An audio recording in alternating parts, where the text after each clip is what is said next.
The alarm hit my ears before I even opened my eyes. Red light filled my small cabin. A ship was dying in orbit above me, and every fleet in the sky was refusing to save it. My name is Serene Hollis. My mother was Vael, a member of the fox-eared people who live on the ice world called WWII. My father was human, a pilot who once crashed on that world and never left. I was born between two worlds, and neither one ever wanted me. The Vael called me unclaimed. The humans called me unlisted. I grew up fixing engines on cold docks, belonging to no flag and no family name. The signal on my screen was clear. A human ship called the Halcyon Drift was falling apart above WWII, venting air, losing power, 30 people trapped inside a hull that would not hold much longer. The buffer zone around WWII was neutral ground. No Vael ship wanted to enter it and risk blame. No human ship wanted to enter it and start a war. So every captain in range was doing the only safe thing: nothing. I was standing in the docking bay when the old trader named Rowan Blake grabbed my arm.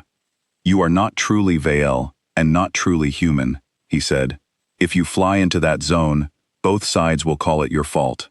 Nobody will defend you." "Nobody has ever defended me," I said. "That is exactly why I am the only one who can go."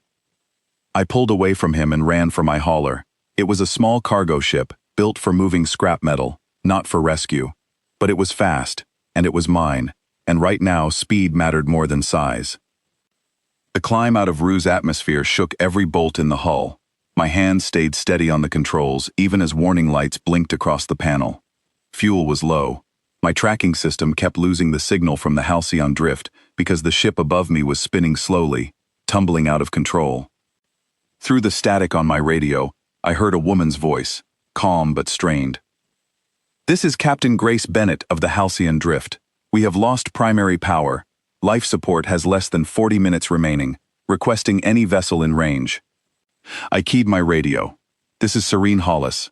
I am inbound. Stand by." Static answered me first, then her voice came back, surprised. "You are Vael Registry?" "I am nobody's registry," I said. "I am the only one coming. Hold on." The stars outside my window blurred as I pushed the engines past their safe limit. My hauler was never built to match speeds with a tumbling ship, but I had spent years learning how to dock with broken cargo in bad weather, how to read a spin and match it instead of fighting it. I watched the Halcyon Drift grow larger, a long silver shape turning slowly against the black, sparks bleeding from a crack near its engine section. "Serene," said Captain Bennett through the radio, "our airlock alignment system is offline. You will have to match our spin manually. If you hit us wrong, you could tear both ships apart." "Then I will not hit you wrong," I said. I cut my main thrusters and let my ship drift into the same slow turn as the Halcyon Drift, watching the rotation, counting the seconds between each pass of their airlock door.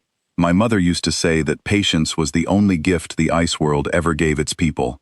I understood that now, more than ever, with my hands trembling on the controls and my heart pounding harder than it ever had. On the third pass, I fired a short burst and slid my ship into position, locking my smaller airlock against theirs with a hard clang that rang through my whole hull. The connection held. I let out a breath I did not know I was holding. "I do not have room to carry 30 people at once," I told her. "We will need more than one trip." "Then we start now," she said. "Every minute counts." The first group came through the airlock fast, guided by a young engineer named Daniel Ashford, his face pale, his hands shaking, as he helped an older woman through the narrow tunnel between the ships. I counted them as they came. 6, then 4 more. My hauler was never meant to hold this many people, and the cabin grew tight with the sound of frightened breathing and quiet coughing from the thinning air. "We do not have enough oxygen for a return trip and another rescue," Daniel said, his voice cracking. "Not for all of us." "I know," I said. "That is why I am not going back empty." I sealed the airlock, cut loose from the Halcyon Drift, and turned my ship toward WWII's orbital station, running my engines harder than any safety chart would allow. The whole way down, the cabin stayed silent, except for the hum of the overworked engine and the shallow breathing of 10 frightened strangers who, an hour ago, would have called me nothing. When I docked at the station, hands reached in to pull the survivors free. I did not stop to rest. I turned my ship around and flew back into the black for a second trip. The second group was harder. The Halcyon drift had tilted further, and one section near the crew quarters had lost all lighting. Captain Bennett met me at the airlock herself this time, guiding people through the dark with nothing but a handheld light and her own steady voice. "You came back," she said, surprised again. "I told you I would," I said. "Twice now." We loaded 11 more people this time, packed tighter than before, some sitting on the floor, some holding onto cargo straps meant for crates, not people. As I pulled away from the dying ship, a warning light flashed on my own panel. My coolant line had cracked from the strain of the first trip. Heat began climbing steadily inside the engine housing. "If that line fails completely," I told Captain Bennett through the radio, "we lose engine power before we reach the station." "Then we fix it," she said, without a moment's hesitation. "Tell me what you need." "I need someone small enough to reach behind the engine panel," I said, "and steady hands."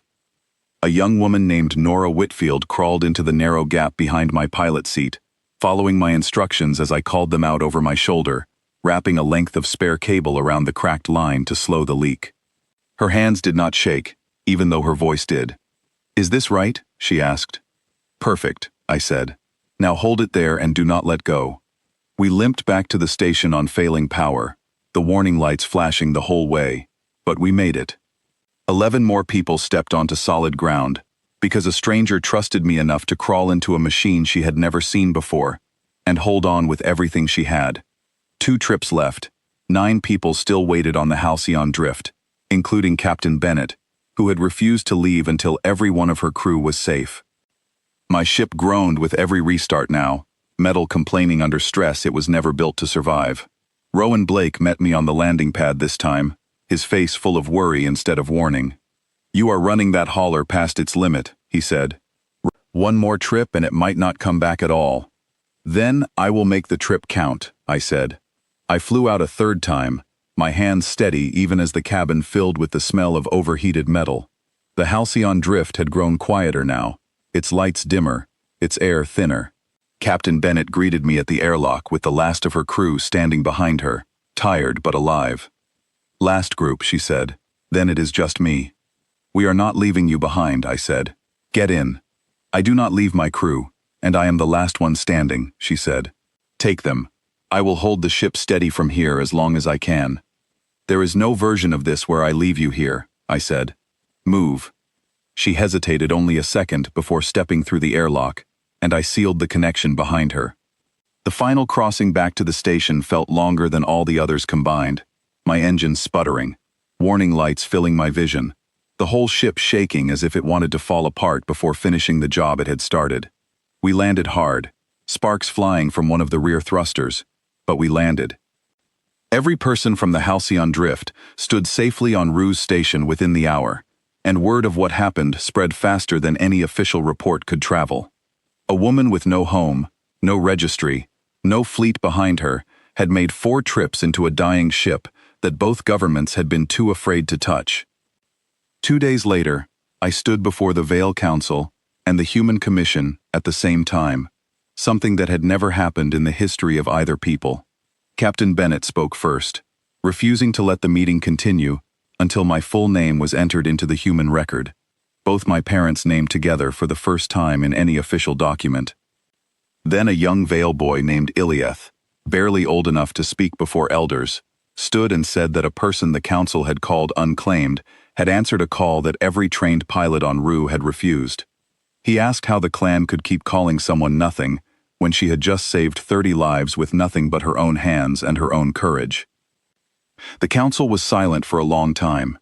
Then, for the first time in 400 years, they created a new word in Vale law, a word that meant someone born of 2 worlds who chose to belong to both instead of neither. I did not save those people because I was special. I saved them because I had spent my whole life standing in the space between 2 worlds that refused to claim me. And when the moment came, I had nowhere else to run to. That emptiness, the thing everyone once used to reject me, became the very reason I did not hesitate when everyone else did. I still have my mother's ears, and my father's eyes. I am still, by every strict definition, impossible to fully classify.